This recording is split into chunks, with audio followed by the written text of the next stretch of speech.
Hi guys, in this video we're going to talk about everything to do with CVs, what makes a good CV, a bad CV. We're going to walk through a CV template and also talk about application tracking system hacks. Let's go!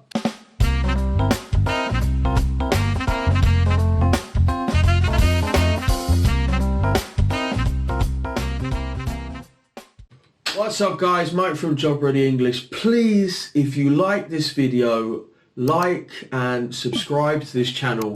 It does take time to make these videos. I know that people are watching them. Please put a message in the comments. Let me know about the difficulties that you're having with your CV or other videos that you'd like me to make. Okay, personal begging over.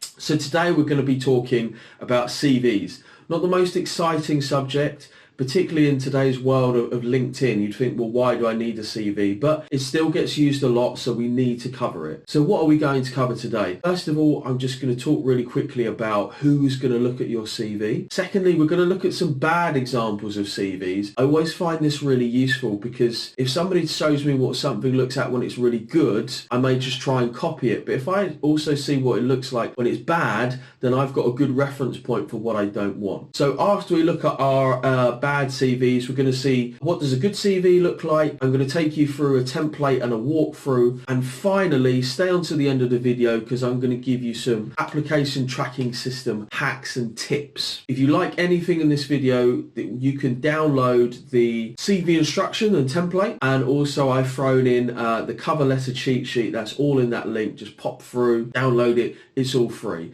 and it's really helpful. You can download it and print and watch it at the same time. Do whatever you want to do. Go nuts. So let's talk about who's going to look at your CV. When people show me their CV, they'll say, oh Mike, what do you think? Does this look pretty? Is this a nice format?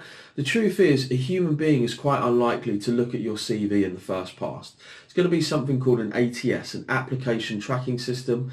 Stats are about 98% of Fortune 500 companies use ATSs.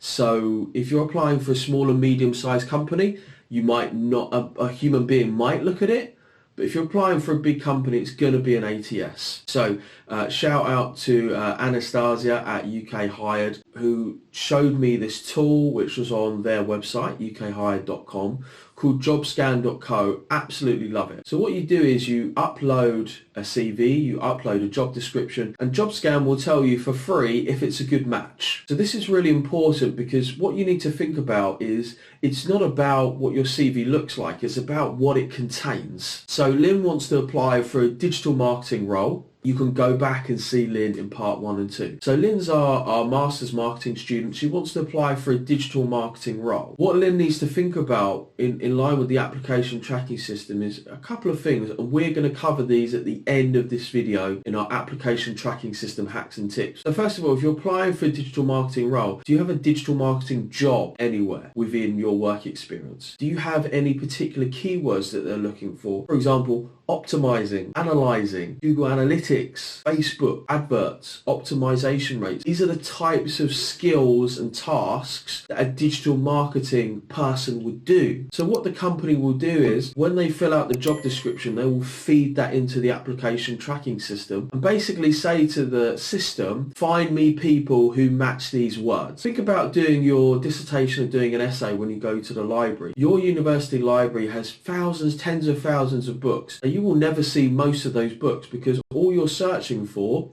in the catalogue are keywords, key phrases. So you're only going to look at a very small proportion. That's exactly what an application tracking system does. It sifts through hundreds, thousands of CVs and just finds the CVs with the keywords, the particular phrases and so on that they're looking for. So you want your CV to have those keywords that you can make it through to the second round. What we're going to do next is we're going to have a look at some bad CV. Personally, what I find helpful are examples of stuff that's bad. So let's jump over to a screen share and I'm going to take you through 3 different CVs, why they're bad and why I don't like them.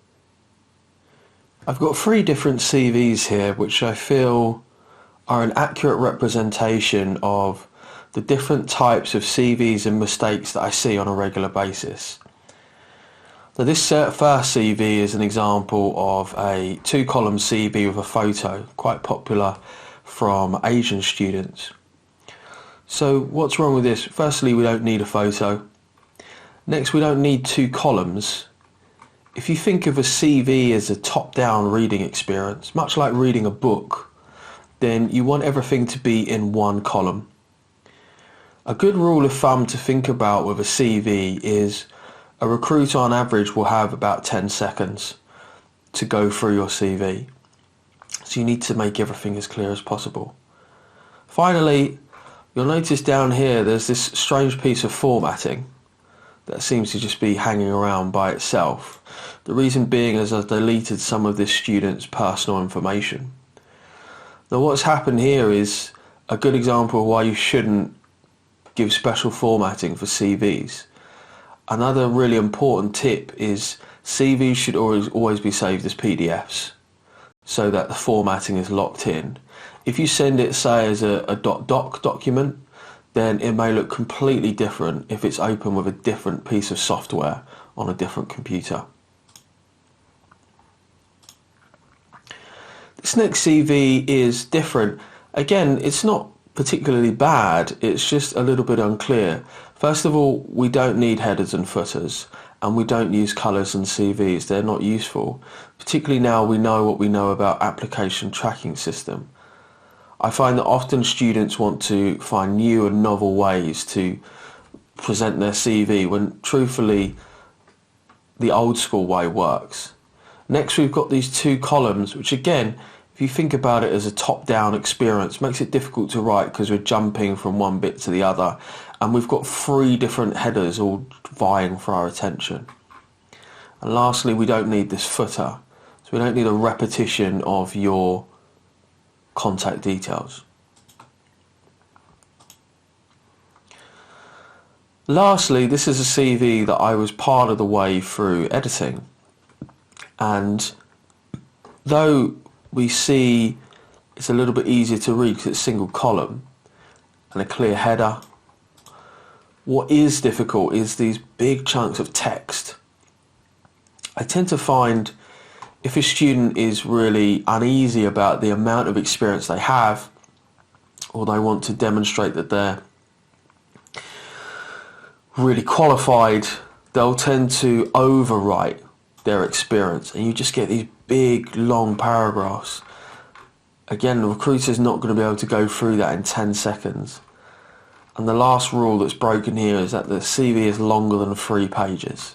What I would say about all those CVs is they're not too far away, but they do need some tweaking, because now what we're going to do is we're going to look at a good CV. Now this is a good CV for me.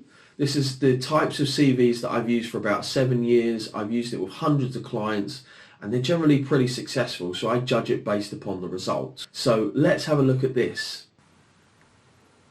Here's an example of a better CV which I formatted recently. So what makes a CV better? Well, first of all, you'll notice it's a really easy top to bottom experience. I hope that you feel that this is something that you could go through in 10 seconds and get a good idea of what this client is all about. The second thing to note is there are clear headers. So as you go through, it's really easy to navigate a document. Think about it like a newspaper. You can navigate the different sections. The next thing is the use of bold, so things jump out at you.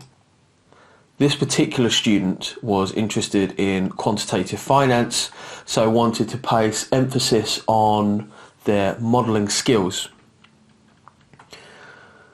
Next, you'll notice everything is in bullet points, so it's really simple, easy to understand as you're moving from one point to the other. The same with work experience, and you'll notice this line spacing. I like line spacing because white space allows you to see that something is finished and something else has started.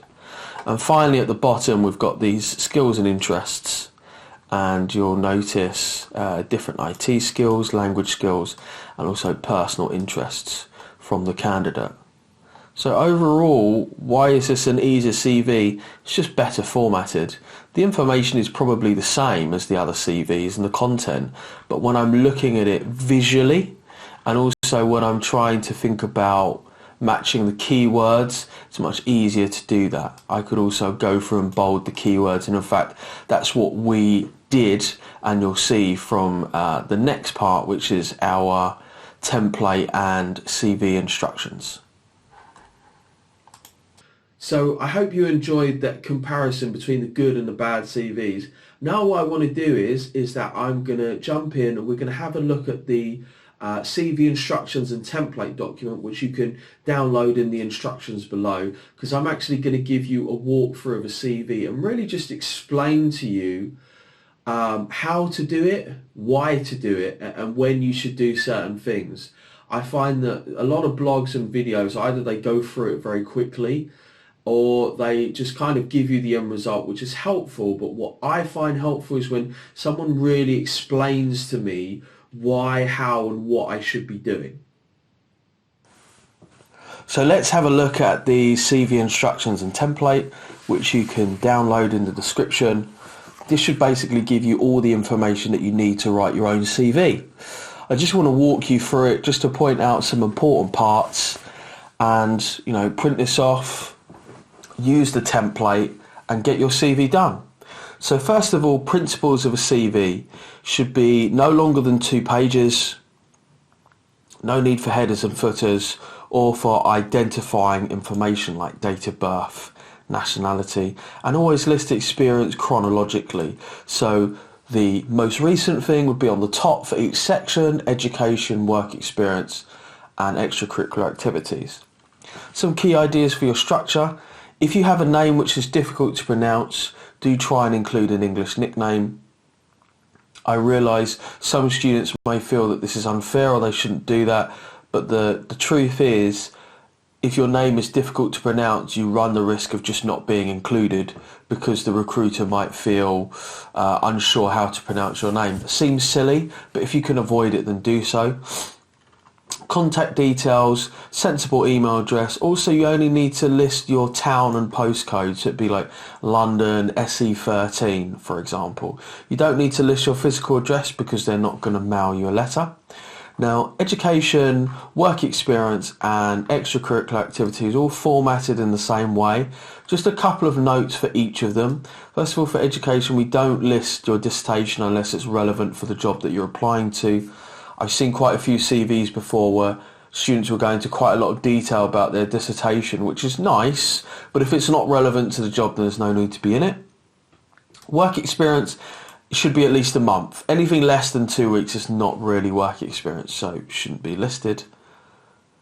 And finally, just make sure for each of them. So we're going to do this is going to be in today's template, and you'll see it in the example and your printout.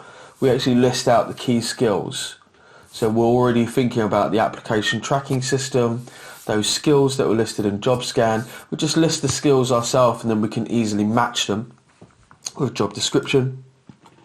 Finally, at the bottom, we list skills and interests, languages, IT and interests. So languages, don't include a language if you can't have a conversation in it, a business conversation.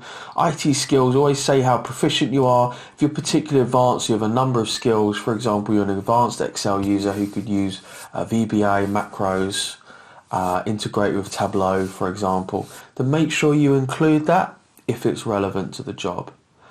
And finally, if you're applying for a more technical job, then there would be some tweaks I'd make to the CV. I'd probably put skills first, just as a side note. So just quickly, let's have a look at the example CV. The first thing I want you to notice is just it's really clearly structured. There's white space, you've got the names, contact details, clear headers which are bold and underlined, and then for each section they're also bold, so it jumps out at you. You can easily notice and read between the sections. Remember, we're going for that 10-second rule. Can I grab all the information that I need? And I believe with this CV we can. Remember, for your university, to put your grades. Employment history, we list out the key skills. We format our experience in bullet points, and we try to keep it as short as possible. Where we can, we'd also qualify or quantify, how many reports did you edit? How much data did you analyze, for example? Same for extracurricular activities. And finally, for skills and interests, we've got this languages, IT, and interest should just be short. It doesn't need to be very long. I've seen people, write quite a few sentences for this, or maybe they'd list out all of the countries that they've travelled to. There's really no need to do this. Just do one sentence or two. Finally, as promised, for all of you who waited until the end of the video, I just had 10 quick tips for getting past the application tracking system that you're going to have to go past with any large company. First of all, do use JobScan. If you're applying for, say, for example, a financial analyst job title, then make sure you have those words in your CV. And try to list as many keywords as you can. And the way that you do this is from the job description. So make sure, at least for the first job of a particular type that you apply to, say for example a risk management role, then have the job description there and note all the skills and see how many you can put in. You don't need to put in all of them, but the more the better. Have clear section headings to allow the AI to navigate it. Aim for at least 400 words in your CV. Interestingly, JobScan did ask for over 1,000, which seemed a little bit much. And as I shared before, try and have some measurable results. So instead of saying, I did some of something, or I spoke to some clients, how many clients, how many companies did you analyze? Always try to give me numbers so that I can have a clear idea of what it is exactly that you did. 7 and 8 really go together, so make sure your document does not have formatting, the template given above wasn't formatted, and also that your document is saved as a PDF so that if it is formatted, it looks the same on different computers and in different programs. Use bold for the titles and headings to stand out when somebody reads it, and really do take advantage of the hard and soft skills in JobScan to make sure you get as close as much as possible. Now, I realise first time around it may seem like this would take a long time, but what I want you to think about is that when you apply for a particular job, you just use the same CV over and over again. So maybe you produce 3 or 4 templates and then you're set for all of the jobs that you have to apply through over the year. Alright guys, thanks so much. What I want you to do for your homework is use those CV instructions and template, which you can download in the description below, and get your CV done. If you need to, use something like JobScan. There are lots of helpful programs online. You could use something like Spell Checker and Word or Grammarly just to make sure you've got your SVG right, and use all those free tools online just to get some checks. And if you're really serious, this is my personal opinion, then pay someone to check your CV, or get somebody whose opinion that you value to go through and check that CV, because it's a really important document. And don't forget, you want to be using things like JobScan to tailor your CV to different types of job roles. You might find this is super tedious, but actually if you just do this, you're probably going to apply for maybe 3 or 4 different job roles at the most. So just tailor 3 or 4 different CVs, then you have those templates to make sure that you get through that application tracking system, get through those keyword search, and make it through to the next round, hopefully to the online test and the interview. Look forward to seeing you next time. Bye.